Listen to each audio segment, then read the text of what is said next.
Welcome to the Rotary Club Milwaukee. I am Club President Darren Miller, President and owner of JM Construction.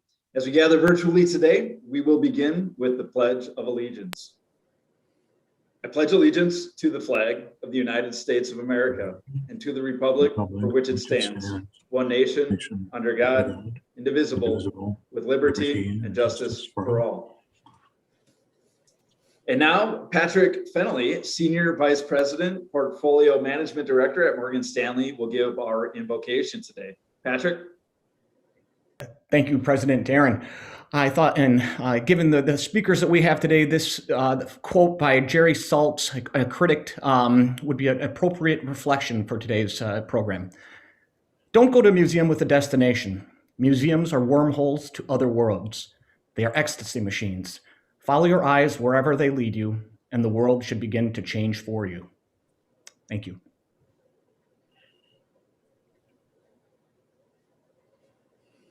Thanks, Patrick. And thank you to all the rotating sponsors whose logos appeared on the PowerPoint just a few minutes ago. Today, I'd like to highlight Hawks Landscape, owned by Rotarian Joe Kressel. Hawks Landscape is your source for creative landscape design and the finest quality care and installation. Hawks not only designs the landscape, but their experienced construction crews will install it. The seamless connection of designer and crew ensures that your project's vision will turn into reality. Thanks again to Hawks Landscaping for supporting Rotary. To find out how to show your logo before our meetings, check in with the Rotary office. Can't wait to see the PowerPoint run while we are enjoying our lunch together in Memorial Hall. And I hope that you've heard that we are targeting May 4th for that in-person return. Stand by for more information. You should have also received an invitation over the weekend to support Rotary's End Polio Now campaign. A generous match from the Zilber Family Foundation will double your gift up to $10,000 for the club, which will then be tripled by the Gates Foundation. So a $100 gift becomes a $600 investment in fighting polio. You will also find a link to making donating easy in the post-meeting survey. And now, Jerry Stepaniak, co-chair of the Rotarian Committee, will share news about an opportunity to tour the MSO's new Grand Theater. Jerry? Thank you. Boy, it does seem forever like we have done a Rotarian event. It has been forever. Many of our members will remember that we did an event at the MSO Theater just as the construction was beginning. But then the pandemic hit and all life sort of happened. But now we're loosening up and we have scheduled a Rotarian event for the completed MSO facility. The proposed date is about 2 weeks from now on April 28th, a Wednesday. Logistically, here's how the thing will work. We will have 4 different times that you can sign up for. 2 of them in the morning at 8 and 8:30. 2 of them in the afternoon at 4:30 and 5 o'clock. We'll limit the number of people that can go on each of these tours to 10 per time slot. And we have arranged with the good folks at MSO that they will actually have 2 volunteers with each of those groups of 10. So there'll be really a group of 5 that'll be going along, which will allow for some proper social distancing. Masks will be required, obviously, and a prior sign-up will be required. After the event this noon, in the survey, there will be a link to sign up. Or if you do it later, you can sign up on the Rotary website. Everything I've heard said the place is absolutely stunning, and I'm looking forward to it, and I'm sure many others are as well. April 28th, 4 different times. Thank you very much.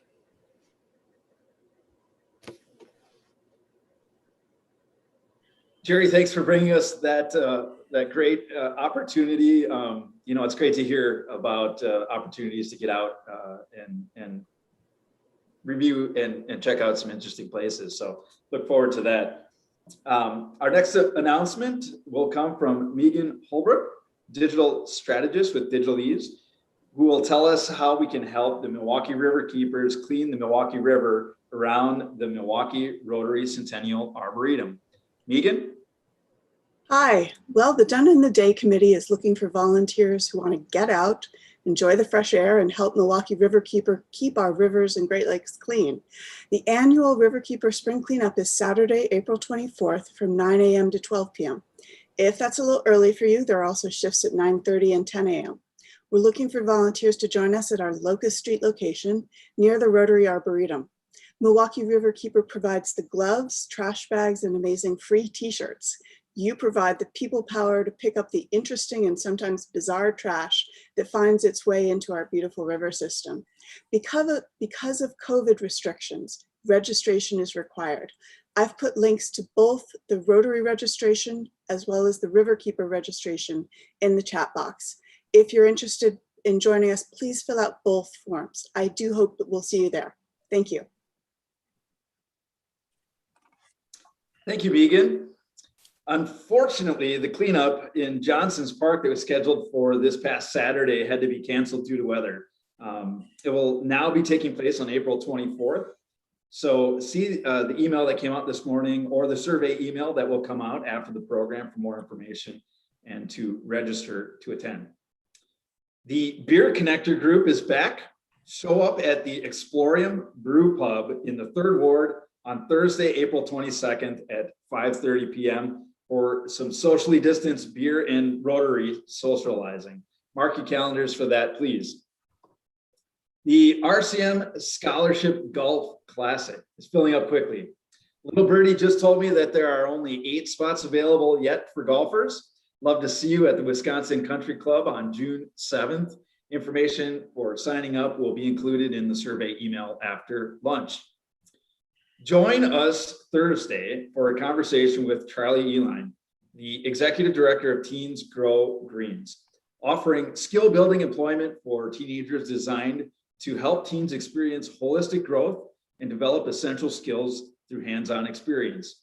Charlie will share the history of the program and speak about what the future holds for Teens Grow Greens.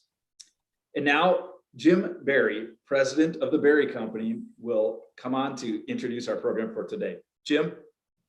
Thank you, President Darren. It's my pleasure to introduce Ellen Censky and Katie Sanders of the Milwaukee Public Museum, who will be our speakers today. Ellen is a Wisconsin native. She earned her Bachelor of Science degree in zoology from the University of Wisconsin-Milwaukee and her doctorate in biological sciences from the University of Pittsburgh. Ellen spent 20 years at the Carnegie Museum of Natural History in Pittsburgh, conducting research on amphibians and reptiles in the Caribbean, Central and South America, and the United States. She has published 3 books and more than 50 scientific papers. She went on to serve in leadership capacities nationally, including at the Carnegie Museum of Natural History, and received national recognition for her work in founding and developing the BioBlitz program, which is now a staple community outreach program at institutions in every US state and in countries around the world. She continued to expand her leadership skills as the director of the Connecticut State Museum of Natural History and director and CEO of the Sam Noble Oklahoma Museum of Natural History at the University of Oklahoma, guiding both institutions through significant expansions and 7-figure capital campaigns. Following successful tenures of leadership across the country, Dr. Censky returned to the Milwaukee Public Museum in 2008 to serve as Senior Vice President and Academic Dean. Today, she is the President and CEO, leading the Public Museum as it envisions a future in a new home.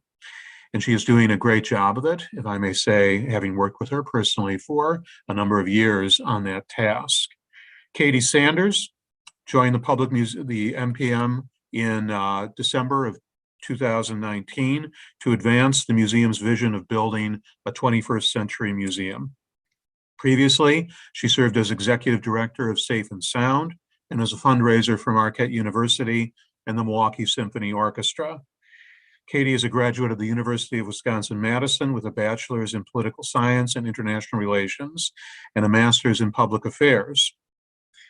She has been recognized by the Milwaukee Business Journal as one of the 40 under 40 and received numerous other awards. She is active in her community and serves on several boards and resides in Milwaukee with her husband and 3 sons. And Katie, as well, is doing an excellent job in leading MPM forward in its vision for a new museum. So without further ado, I will turn it over to Ellen and to Katie. Thank you so much, Jim. And thank you for inviting us to speak to the Rotary today. You know, it has been a challenging year for the museum. Like most institutions, it's been challenging. But I'm happy to say that we have reopened and we are slowly building our capacity as the demand rises for coming to the museum. But while we were closed, we did not go away. We continued to do work in the community virtually. But we also continued to work on this project of planning a new facility. And we're excited to tell you about that today and tell you about all the incredible progress that we've made towards that new home. So this is a really critical project for Wisconsin. MPM is Wisconsin's Natural History Museum. It is the most visited museum in the state with more than 550,000 visitors from every county in the state. And that includes more than 150,000 school children who come on field trips from 44 of the 72 counties. The museum is an essential educational institution. Not only do we serve those school-age children, we also serve as an active laboratory for our own researchers, plus 29 adjunct researchers, university students, and other academic partners from across the state and actually from around the country. MPM also reaches well beyond this community. In 2019, we held 287 outreach programs engaging 25,000 people. This year, as we've shifted to virtual programming, we've engaged more than 452,000 participants in our online programming, and we've reached more than 5.7 million people through our digital footprint. A little bit about the history of MPM. MPM got its start in the 1850s when school children at the German English Academy, which is now known as the University School, went out collecting with their teacher. Those collections grew over time and were stored on the top floor of the school until the state actually chartered the museum in 1882. The public museum operated by the city then opened to the public in 1884. Few people know this, but we are actually in our 4th home. So it's not odd for MPM to be seeking a new home. So we are in our 4th home, and we've done that as the community's needed the change for the museum. In the 60s, the city sold the museum to the county, which operated the museum until 1993, when MPM officially became a separate entity, which was a 501c3. So as I mentioned, the county took over the operations of the museum in the 60s. And at that time, that was when the current building was built. The county, they own the building, which unfortunately is falling apart, as you can see from these pictures. Today, a county report that was done 5 years ago showed that there was $87 million in deferred maintenance on this building. Today, that number is well over 100 million, and it continues to grow. The condition of the museum is jeopardizing those precious collections that we care for. It's also jeopardizing our visitors' experience. In fact, we've had to close several exhibits because of water issues. Additionally, the cost of operating such a large and poorly constructed building is jeopardizing the museum's financial stability. Utilities and basic maintenance run at least $1 million annually, and they continue to increase. And that puts us in a position of not being able to survive long-term in this building. our accreditation, which is required to maintain credibility as a museum and to host traveling exhibits and continue to secure federal funds, is at risk. We submitted our reaccreditation paperwork in 2020 to the American Alliance of Museums, which is the accrediting institution. And then we had a site visit in late October of last year. That committee met in February, and what they did was decided to table our application for a year, citing the condition of the building as a reason for that. This decision gives us 1 year to show significant progress against our plan to move into a new building, or we stand to lose accreditation. And a little bit more about the history of the museum. MPM helped to found the American Alliance of Museums, and it had a seat at the table when the accreditation criteria was established. So we've been accredited since that first accreditation. And if we lost accreditation, we would be the largest and most prestigious institution to do so. So several years ago, recognizing that the institution was approaching this critical point in its history, MPM faced a question of whether we just let this institution slip away or whether we stand firm on the shoulders of generations of Wisconsinites, including those school children who amassed those first MPM collections, to build something even better and more meaningful for our city and for the state.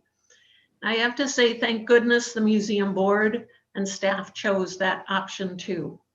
Katie, do you want to talk a little bit about what we're doing? Absolutely. Thank you, Ellen. And thank you everyone for having us here today. It's such a pleasure to join you. As Ellen mentioned, our board and staff decided to move forward with this vision for a new museum. And we started that process by bringing the community together to inspire and inform what the future museum should be.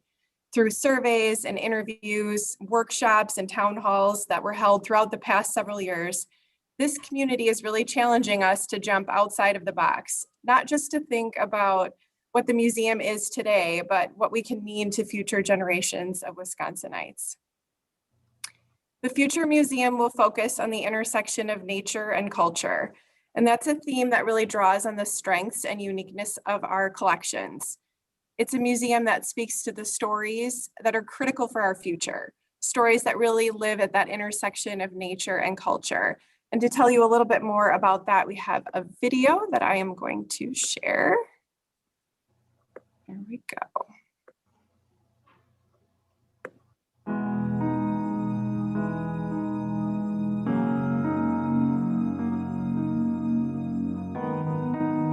What is a museum?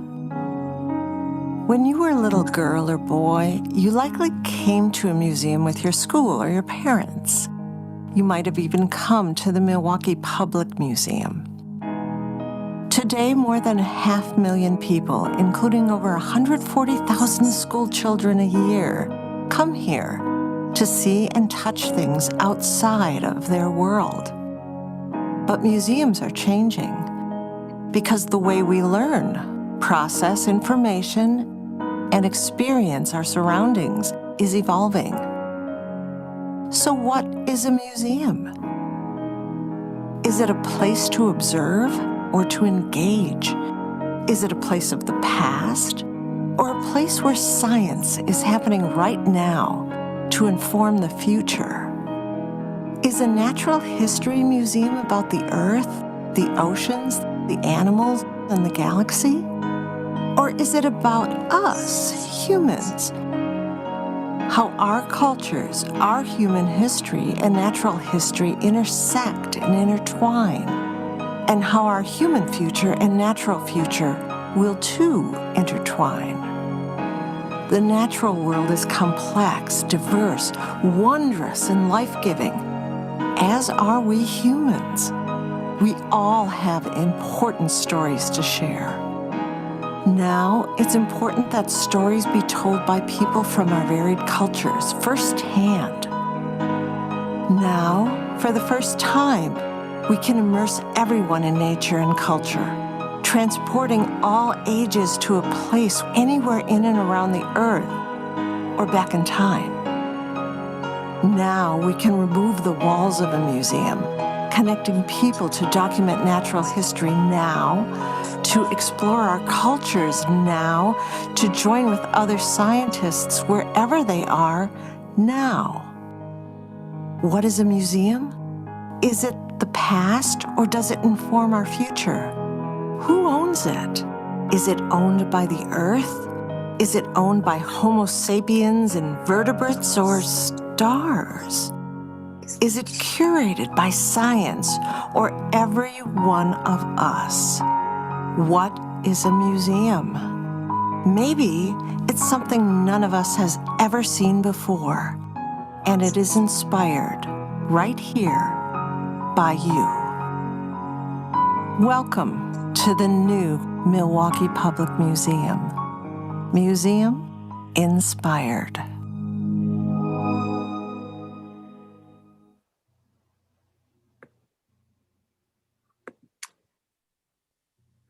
So with the community's feedback, oops, give me 1 second. See, you try this so many times and I still get it wrong.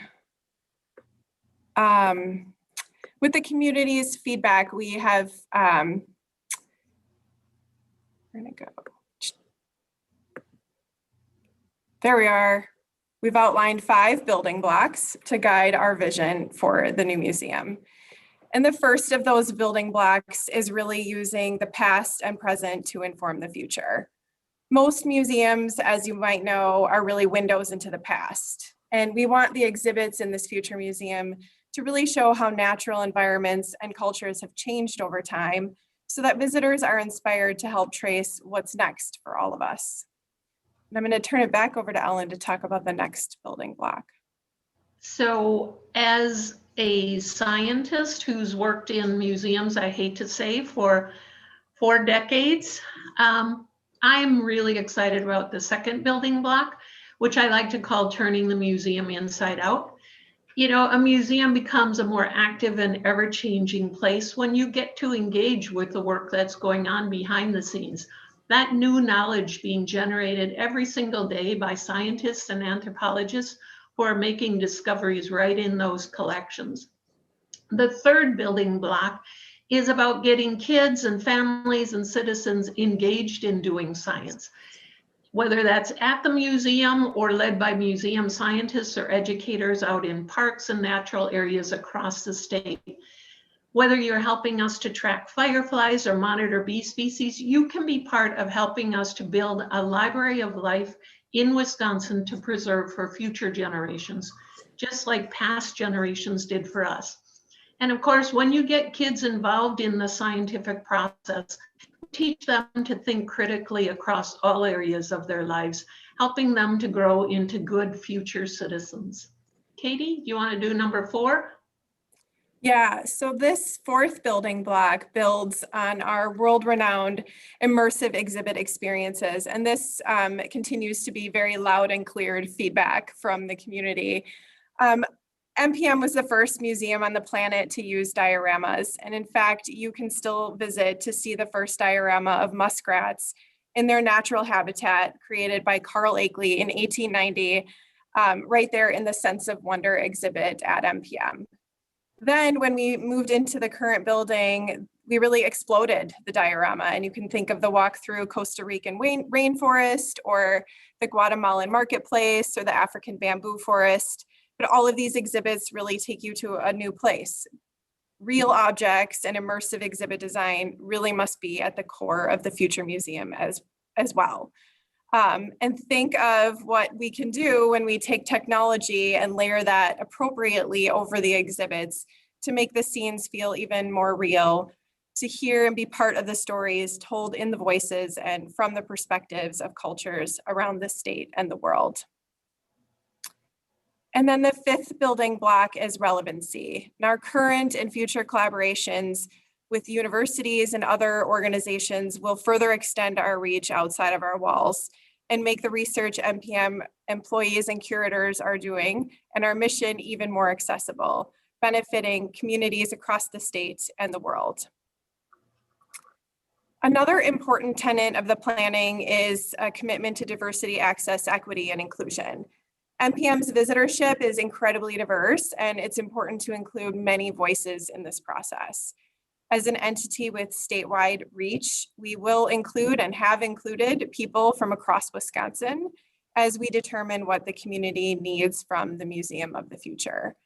And given our focus on culture and nature, as we develop the concepts for the new exhibits, we'll be working with community members to accurately represent different cultures from their own perspectives. And we're very sensitive to the fact that different people across the state have different access to nature. The exhibits will also need to engage visitors in multiple styles and pathways to connect with people of different abilities and interests to ensure that all of our visitors are able to connect. We've also identified the storylines for the new museum exhibits. So these are not exhibits in and of themselves, but rather stories that the future exhibits will tell, themes that will be interwoven throughout the exhibit experience. And again, these were defined in interactive workshops and feedback sessions with community members. And they include sustaining life, migration and habitation, change and evolution, forces and relations, and ways of knowing. So we are so excited about our new location.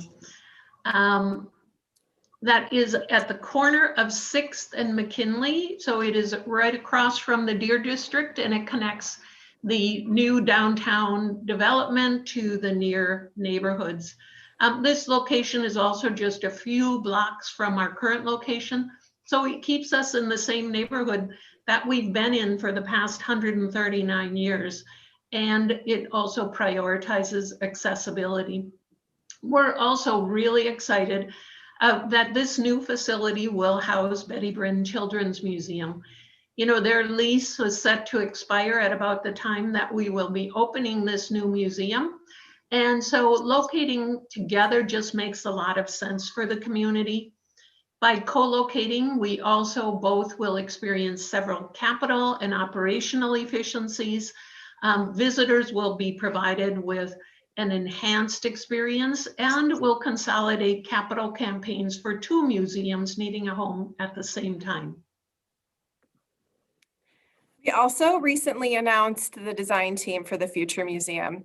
We are thrilled to have selected Thinc Design, which is an internationally renowned design firm, to lead us through that exhibit design process. Thinc has an incredible portfolio of work, including some of the photos you see here of the California Academy of Sciences Steinhardt Aquarium and the Empire State Building Observatory. They've also designed exhibits at the Museum of Science and Industry, the 9/11 Memorial Museum, the National Museum of Jordan, the Seattle Aquarium, and most recently, they completed the Dubai Sustainability Pavilion. Ennead Architects has designed the Utah Natural History Museum and the American Museum of Natural History depicted here, as well as projects like the New York Hall of Science, the Shanghai Astronomy Museum, the American Jewish History Museum, the Yangtze River Estuary and the Chinese Sturgeon National Preserve, and many other natural history and cultural organizations. They have a real deep understanding of the natural and cultural worlds, and really a vision for how those worlds can be inspiring to a physical building. And of course, you all know Kahler Slater, a strong local qualified presence, and they'll ensure a seamless transition from design to construction. You'll all be seeing some of Kahler's work when you go tour the MSO, which as a former MSO employee, I'm very excited to see that project come to fruition. And I know the Kahler team is quite proud of that. We also announced our construction manager for the project, Mortensen Construction, and they're teaming up with Alcon Construction, which is owned by a Hispanic female, an incredible leader named Ana Lopez. And another notable aspect of Mortensen's team was that it really has a significant number of females leading that project. And Women made up half of the interview team, something that we don't always see in the construction industry. We have set very high goals for diversity and inclusion on this project and look forward to working with our vendors to include diverse businesses throughout the museum project. So you see here the timeline that takes us from now through, actually from pre-now into 2026. And it's divided into key milestones of exhibit development, building, and funding. So our plan revolves around breaking ground for the new facility in 2023, which would allow us to likely open in late 25 or early 26. Now, we've talked about a lot of the things that we've already done. So you'll see here our next steps are to actually begin exhibit and architectural design and to launch a capital campaign and then secure funding from the state and the county for this project. The new museum will in fact be the largest cultural project in a quarter century in this community. You know, it's really important for our children because as I think about it, nearly every child raised in the next 50 years in this region and beyond will likely visit the museum and be influenced by it, just like we were influenced by the museum that is sitting on Wells Street right now. It's also important for our legacy, for each and every one of us on this Zoom meeting. When we look back at this day, at this moment in time as individuals, I hope that we'll take stock in what we did to imprint our collective future. And now just one more thing, something that's happening in the new museum, in this museum. Before we wrap it up, I want to tell you about an exciting exhibit that we will be hosting this spring. And it's actually going to open a little over a week from now on April 23rd. This is in partnership with America's Black Holocaust Museum. We are thrilled to be hosting the US premiere of Mandela, the official exhibition, which showcases the life and legacy of Nelson Mandela. We have convened a community council of amazing community leaders who are advising us on programming, on audience engagement, and on educational opportunities that will bring this exhibit to Milwaukee. So we are excited. It'll open next week and run through July, and we hope that you will join us at this. And we also are putting a challenge out to the community. It's called My Mandela Pledge, and we're asking the community to step forward and give 67 minutes of their time in honor of the 67 years that Nelson Mandela spent doing his fighting for social justice. And so if you go to our website, we can share with you on that how to get involved in this pledge and how your companies can become involved. But we're excited about this exhibit, and we're happy to take any questions on the new museum that you might have.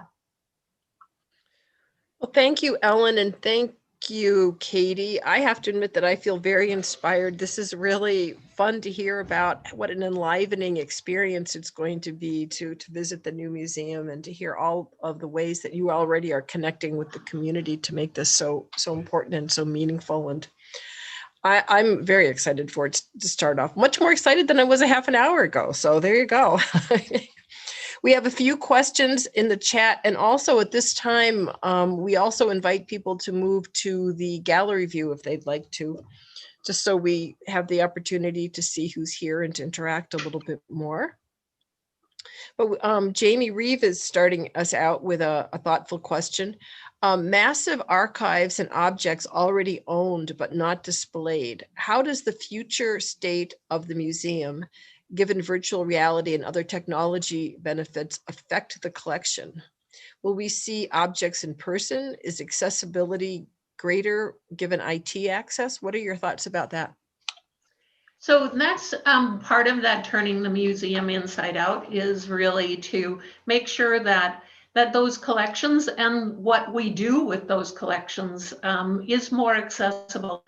Exactly how that is realized, we don't know yet. We want to be, you know, this museum, which you may not know, has been on the cutting edge of museums since its beginning. That first diorama, which you can still see, that was cutting edge. That explosion of the diorama into walk-through immersive, those are all MPM, and that is actually called the Milwaukee style of exhibits in the museum world. So we want to make sure that with this new museum, we're on the cutting edge too. So we don't know exactly how we'll be doing that. Clearly, with technology, we know that's going to be a component of it. But the other thing you should realize is of those 4 million objects that we care for in the collections, 3 million of them, at least 3 million are really research focused. And so that's also introducing people to why do we have all of these? Because we do research on them. You know, these things have been collected over 150 years, and they are the source for research, for understanding the past so that we can look at today, and then we can predict what could happen in the future. So, but that is one of that is that inside out is really getting at that we've got this huge community resource, and we want people to be able to share in that. And so we will be addressing that. We can't tell you exactly how just yet, because we need lots of creative minds to help us with that. Well, it seems like you have the right team in place to help you think that through, and I'm sure it'll be spectacular when we get there. Jamie has another question. The state budget vote last month initially tied regarding funding. How will this political process likely play out? And I guess I would also add, would any of the money that's coming in with the stimulus dollars into the state, would any of that potentially be directed to this project? Yeah, so the state, the building commission, their charge was to make recommendations to the Joint Finance Committee. They tied, so they did not present any recommendations, which meant that the entire package went forward to Joint Finance to actually make the decision. And Katie's leading the effort with our many lobbyists. So Katie, do you want to talk about where we are with that? Yeah, so the tying vote, which was a little disappointing, but they voted against everything in the package. Every single item was voted down. So what happens is it just goes to Joint Finance for a decision. And so we have been meeting individually with many members of the legislature. Several have come to MPM for tours, and others have joined us for virtual conversations. And we're just explaining the story and helping inform them as to the need for the project. And we're quite encouraged with the conversations that we've been having. As far as stimulus funding, the request to the Building Commission is for bonded funds. And so it's a separate budget from the actual state budget. In fact, the capital budget is outside of the state budget. They're just timed together. And so that is a separate request, but done in the same process. Great, thank you for that clarification. Yeah. Karen Hung asks, do you know what's going to happen to the existing building or to the site? Yeah, well, it is a county building, and so the county will decide what happens to that building. I know that they're in discussions. They've had some analysis done of it on whether it's of any use as is or what would have to happen, but we don't have any decision in that. Alex Chu says, how does the streets of Old Milwaukee fit into the natural history theme and to the future of the museum? Could it be a welcoming area in the gift shop? We have not yet designed those exhibits, so we haven't figured out how that fits in yet. But potentially, you know, we've talked about it as that. We've also said, could it be something that Betty Bryn uses for? I mean, we're open Okay. to all ideas. So, but that again, because until we start into that design process, we don't know. We don't actually have that answer. And Karen Hung again says, I like the immersive learning experience vision and connecting culture and people. What was the most difficult or debated decision to date on this significant change?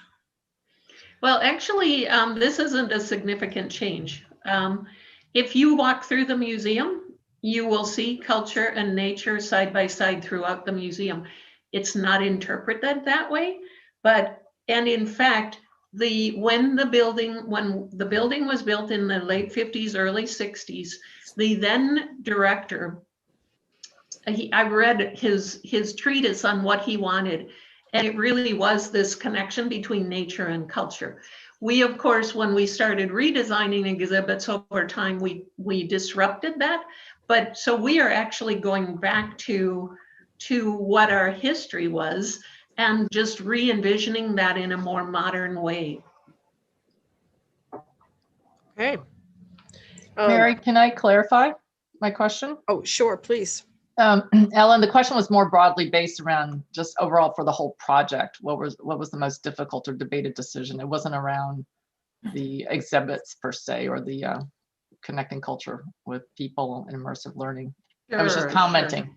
sure. Yeah. I think the most difficult decision was really to move to a new museum, to make the decision that this building was not going to take us into the future. And honestly, that was several years of study we looked at, could we redesign within the building? Could we move the collections, especially those in the basement are at such risk. We thought about, could we move them to one of the exhibit floors and reduce the exhibits and put collections on.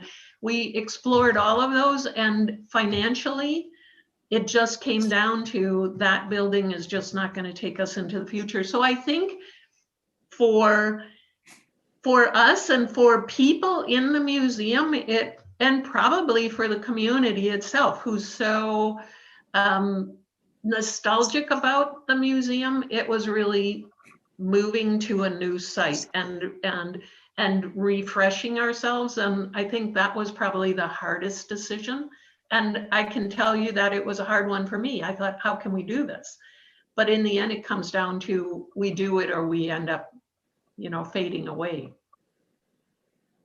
Katie, I don't know if you have any other thoughts on that. No, I think you covered it. I will say that the decision to co-locate with Betty Bryn was also a very thorough conversation on both parties' sides. We spent several months engaged in conversations with their board and our board, and even brought in a consultant that works on nonprofit mergers and alliances. And I noticed one of the questions is about that partnership. So I'll just sort of answer that question while I'm saying this. We are going to remain two separate organizations. It's not a merger. We are co-locating. And so we will do as much as we can to have a seamless visitor experience, including potentially joint memberships and ticket sales for both museums in one purchase and things like that. But we will remain two separate entities throughout the process. And I guess I would just say, following up on what you were saying about the difficulty of the decision, I think that a lot of people in the community, as looking at it from afar, did wonder how we could actually embrace building a significant new cultural facility with all that has happened. But listening to you today, it seems that you have really created the vision and that we should all be getting on board, because this is something that we need and is really going to make a very big difference in our community. So thank you for doing such a thorough job of catching us all up, because I know you thought a lot about it. let's see, let me go down here a little bit. How much green infrastructure is planned for the new building? And can you move the solar array from the old building to the new one? So if you know me, it's I'm all about green infrastructure. So this will, and in fact, the green roof and the solar panels on the building were part of my. It was what I when I came, we created a green team, and so there, that is definitely part of the new museum. As to whether we can move the panels, that will be something that we will have to explore. You know, that technology by the time we open may be so far beyond what we have right now that it may not be cost-wise something we should do, but certainly if we don't move them, we will see about repurposing them somewhere else. Because that's also part of that whole thing, is repurposing. What about the planetarium? Well, we do plan to have a planetarium in the new museum, though it will be a much more flexible space. Right now, our planetarium is really, its use is only for planetarium shows because of it's such a steep auditorium that it even doesn't serve well for our big shows, because you have to sit up high in order to really get a sense of them. So the new planetarium will be much more flexible, but we are committed to that. And President Darren asks, playing off the association to nature, will sustainable design and construction practices be used? Definitely. Definitely. Definitely. And how will you run the museum during the construction and transition period? That is yet to be determined, because we know that we will be taking components of the museum exhibits with us to reimagine them, but we don't know exactly what yet. So that means we don't know what will be left on exhibit to be open. So that's still in discussion, but we certainly hope that we can have a pretty smooth transition where we can keep, where we aren't closed down for too long. I think we have one more question here, which is perhaps a little bit of a challenging question from Tom Gale. Having toured the Museum of Natural History in New York, the many collections of animal groups from around the world showed entire families of bears, giraffes, lions, elephants. This included all of their baby animals, which would not be popular today. Will there be exhibits that you will no longer show because of the changing norms? You know, that is, yes, there will be things because of changing norms. Even the way we display cultures in the museum is actually a Eurocentric way. Actually, if you think about the museum, that's where we're asking the community to help us reinterpret and help us show the cultures of the world through their voices. And so, yes, we will certainly, there will be things that we won't show because they may not be appropriate to show. Great. Well, I have completed all of the questions in the chat. If there's anybody that's in the gallery view that wants to raise their hand and ask a question, we have a few more minutes, or put something else in the chat. But I think that we're all would be ready to leave with a very new and thorough understanding of what you will accomplish here in the community for us. So we thank you for what you're doing and for taking the time to tell us about it today. And we will look for the information on the Mandela exhibit. We can share that through our member-sponsored events on our webpage and our email. And we'll be glad to stay in touch. So thank you very much. Thank you. Oh, actually, one more question. What's the approximate cost of the new museum? So when we include the Betty Brinn, the museum, the cost of moving a collection, which is not insignificant. I mean, to move 4 million objects is a massive amount of people. And then the building itself, as well as an endowment, which we need to grow our endowment in order to be sustainable in that new museum. It is a big cost. It's we estimate $240 million. Okay. That's terrific. It's a big number, but it's a big project and a great addition to the community. And that's why we are, to get this done, we know it needs to be a public-private venture. And so that's where, we are going to the state and the county for funding. That to the tune, we're hoping for around 90 million from the public funds. And, we are also looking to see, is there any funding from the federal government? So that then means it's about $150 million private campaign, which puts us in between MSO and the art museum. So it's not the biggest private fundraising done in this community. But again, remember, we consider ourselves not just this community's museum, but the whole state's museum. And so we will not just be raising money in this community. We plan that to be a statewide effort. Do you anticipate having a different name for the new museum? That is under discussion. All right. And then Karen has one more question. How strong of a hand will the government have in running the new museum in the future? So the new building will not be owned by any government entity. It would be owned by the new museum.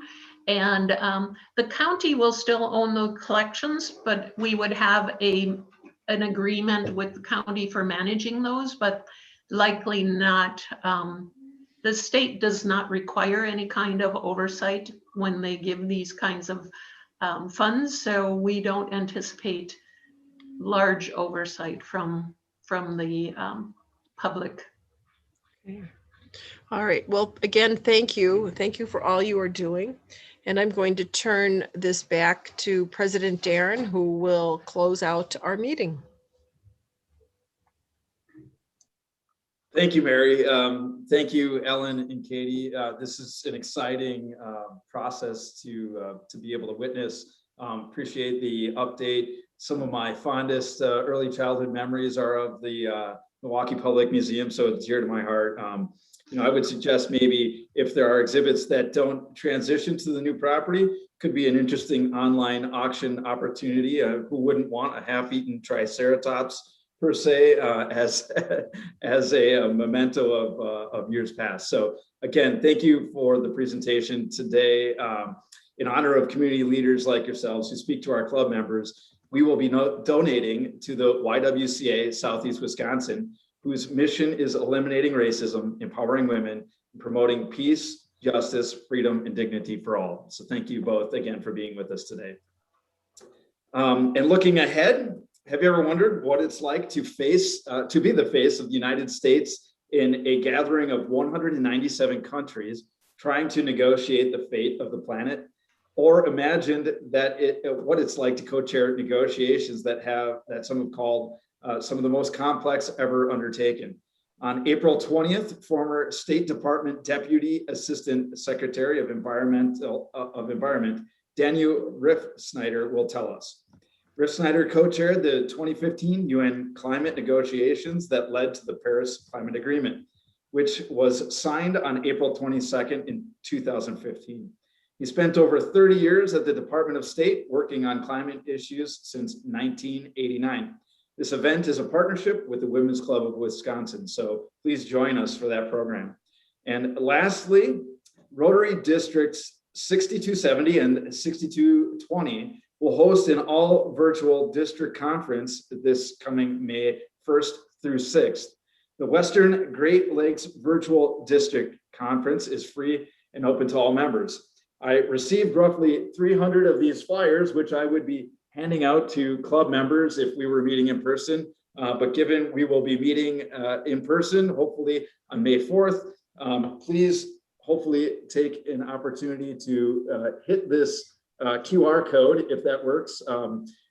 Tune back into the YouTube video for that. But again, hopefully all of you will be able to have an opportunity to join that virtual conference. It should be an exciting opportunity. So again, hope to see you all this Thursday at our snack program. With that, our meeting is adjourned. Thank you for all of you for being here today. Thanks.